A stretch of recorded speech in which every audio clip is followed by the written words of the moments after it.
countdown on for this moment since about 2015 when you won that IMAF title.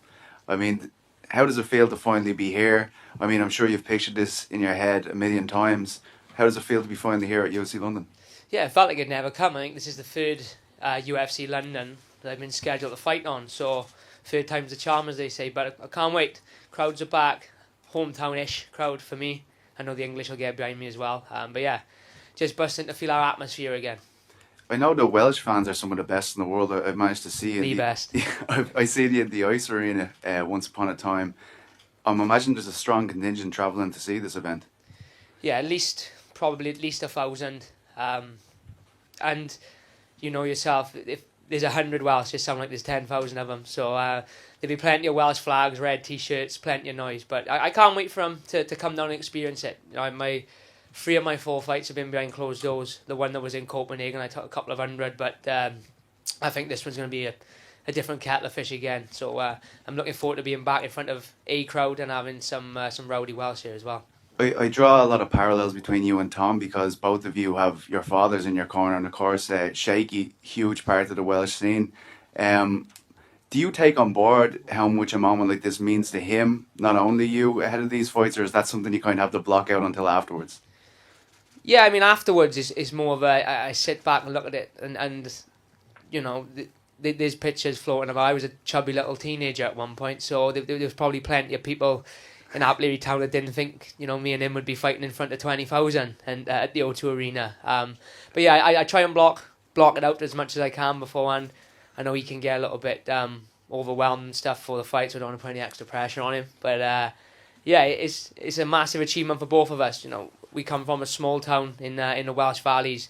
We used to train under a nightclub cellar. You know, now we've got this massive facility, and I'm in a position where I'm going to move on to fight the best guys in the world. So it'll make hell of a book or hell of a film in 10, 15 years. Final one, there's those iconic pictures of the haircut you once had at the prom back in the day. How much did it take for you to shave your head here? I'd imagine it was a very difficult process for you. To be honest, I've had a lot of messages asking me to bring that cut back. I've had people changing their profile pictures to my prom picture this week, and people sharing it on Facebook, and I did make a promise that I probably shouldn't have made after the last fight. That I will bring it back for one fight, maybe my retirement fight, if I can still grow hair at the time. I'll get the big blonde wig back. Paul Craig was just in here, and he was kind of saying when he fought Jamal Hill and he beat him, he got a lot of messages from his team saying thank you, because at the time he was undefeated, and then he felt defeat for the first time. You're obviously in that camp where you haven't tasted defeat yet in your professional career. So do you agree with that statement that you can't really grow to your full potential without tasting defeat inside the octagon? You know, Joe Calzaghe and Floyd Mayweather, they done pretty well on undefeated records. No, I wouldn't argue with Joe that he didn't reach his full potential because he was undefeated. You know, there's lessons within every fight, win, lose or draw.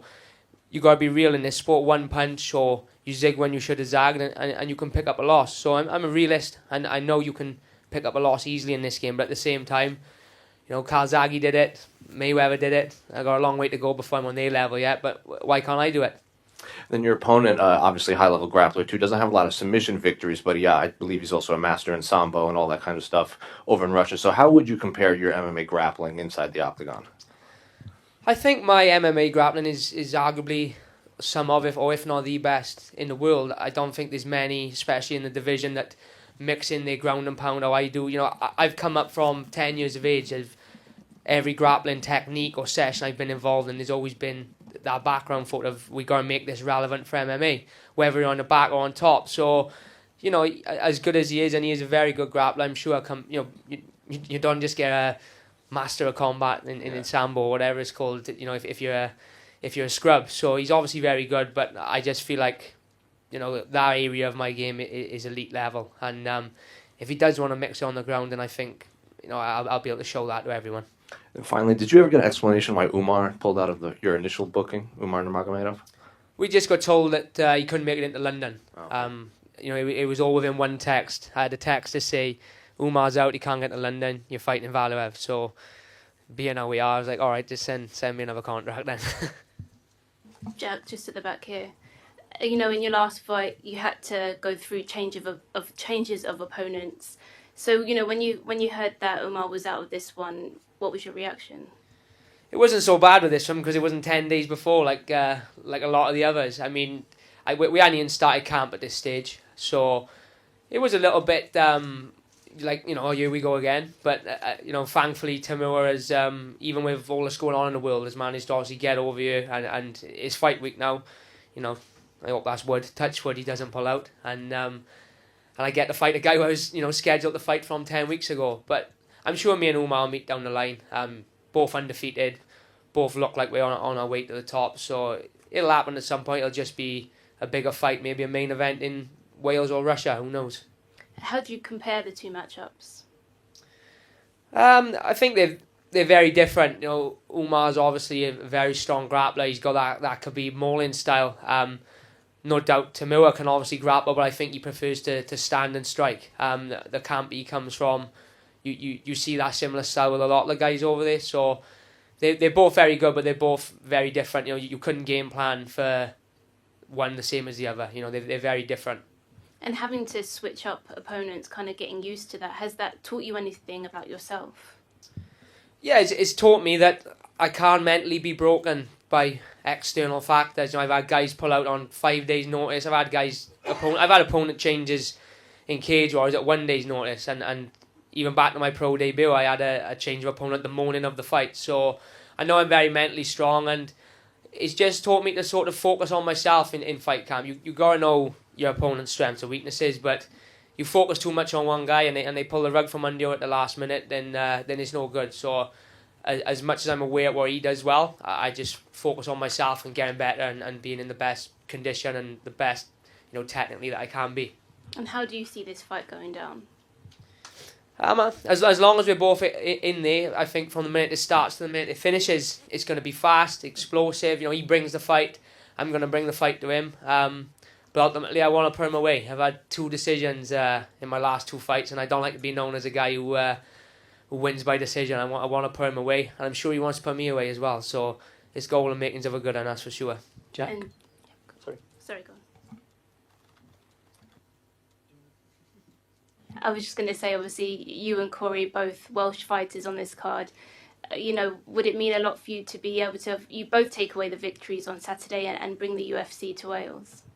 Yeah, look, the more success every Welsh fighter has, the more chance we got of convincing Dana to find us a venue in Wales. So me and Corey get 2 big wins here. You know, you got Mason on the roster. You got a handful of guys now who are on their way through that could possibly be in the UFC within the next 12 to 18 months. So the more of us, the better. And obviously, the more success we have, the more chance. So yeah, of course I'm rooting for Corey as well. Big win from both of us. Who knows, 12 months. Maybe we can pull him down to the motor point or something like that. Hey Jack, how you doing, bro? Well, good, Abs. How are you? Good to see you in the media room. We made it, baby. Uncle Richard, how are you? How are you, Abs? All good, bud. Yeah, I'm good, thank you. Obviously, a lot of us here, a lot of us in the UK, we know how good you are, Jack.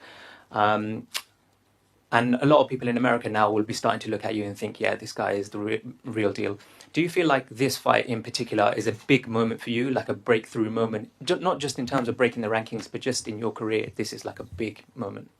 Yeah, 100%. You know, when I came up in cage, I was always known as this guy with a mental following. Wherever I fought in Wales, London, Belgium, there was always hundreds and thousands of Welsh coming to watch me. And I get the UFC and I have 3 of my 4 fights behind closed doors. So I think this will show to everyone how big of a star I am or can be over here. And it's a perfect type of fight. Timur's in a very similar situation to me. He's got a lot of guys riding high on him. He's got this hype around him. Incredible record, incredible resume. So if I go out there and take him out like how I think I can, then people are going to realise the level I'm at. And do you feel that Timur is your biggest challenge so far in the UFC? Yeah, without a doubt. Skill wise, record wise, he's a tough Russian. They're all tough from that area of the world. So 100%.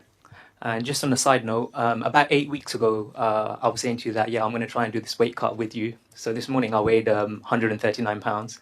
But I'm trying to have a bit of fun the next few days. So can you let me off, or do I need to make this weight with you? 136 Friday morning, 8 o'clock, Abs. So I win the bet. Good luck on Saturday. Thank you.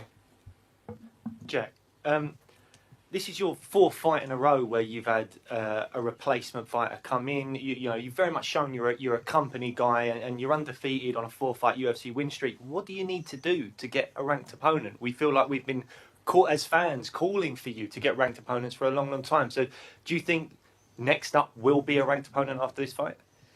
I mean, I hope so. I thought it would have been last time, and then obviously we had the late replacement and everything. I mean, that doesn't always help. You get booked against... I mean, my last fight was booked against the other Nurmagomedov, and I think a win there probably would have pushed me towards the rankings, but with the pull-out and stuff, it's going to be hard for him to rank me off the back of a guy who's come off the Ultimate Fighter, but at the same time, I can only fight who's in front of me on the day. So, fingers crossed, this is the one. This is the one to finally get... The last Welsh guy to be ranked was the Welsh GOAT, Brett Johns. So, fingers crossed now I can follow in his footsteps after this fight. And obviously, Brett had a lovely win recently. How is the mood in camp at the moment? Surely it's in a good place, especially with Brett's victory.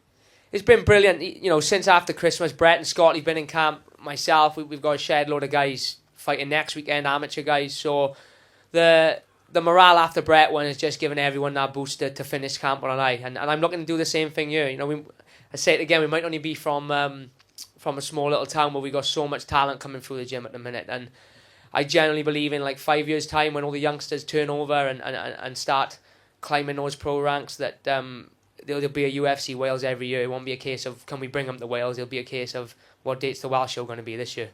That's brilliant to hear. And last question. One thing that helps with getting those ranked opponents is a call out. I know it's not normally your style, but have you got a name in mind who you might call out? Yeah, I got a couple. I think I'm going to have to call, because I just seen Bisping on the BT show saying he's going to slap me if I don't. And I don't want to slap off Bisping. So I got a couple in mind. I mean, we'll see how the fight goes, how it plays out. But it'll be respectful like I always am. But, you know, it won't be... it may not be as controversial as Paddy's. Some of Paddy's might work. But I've got a couple of names in mind. Nice one. Cheers, mate. All the best. Jack, down here, you said that you've got a couple call-outs in mind. So would it be fair to say that you've mapped out the ideal 2022 in terms of frequency, competition, and the competition that you face? Yeah, I want to be active, and I want to be going up, not back. You know, I don't want to be fighting guys who have less UFC experience than me. I want to be fighting these ranked guys, and I want to be fighting guys that obviously push me towards the top of the division. So 3 fights in this year would be ideal, and if I can end the year in the rankings or even in the top 10, never mind the top 15, then in my eyes, that'd be a successful year. Cheers, man. Thank you.